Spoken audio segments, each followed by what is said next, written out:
Пратениците од ВМРО-ДПМН со ист став и денеска. Уставот е јасен и е ист за сите. Председателот постапил според правата и должностите предвидени во законот и уставот и со одлуката на Уставниот суд.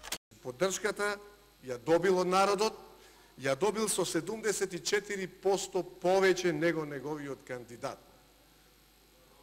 Тоа е мандатот што го добил, тоа е легитимноста на тој председател.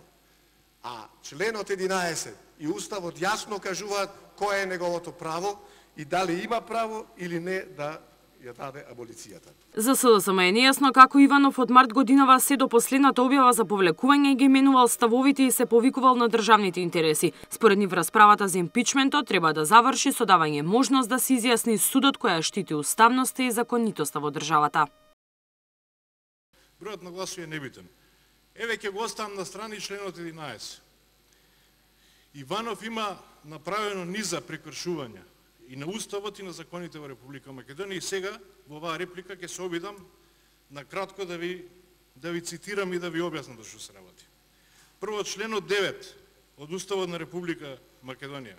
Унитети како партија која прва ја поднела иницијативата за одговорност на председателот како што тие велат, бараат од Иванов кога веќе ја увидел грешката и ја повлекол аболицијата да си даде оставка. Од Демократски сојуз пак предлагаат да се отвори расправа за системски промени во уставот околу надлежностите на председателот на државата.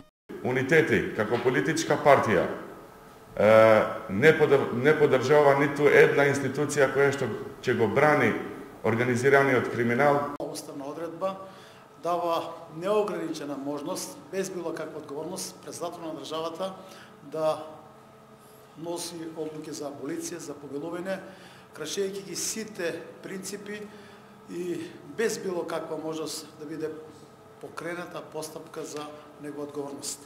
Тројца председатели ја злоупотребија таа уставна можност, значи функцијата председател на држава, тоа го направи и Борис Трајковски, и Бранко Црвенковски. Над 70 пратеници се пријавени за збора, бројот на реплики постојано се зголемува. Дискусиите не се ограничени и рок за гласање по точката нема.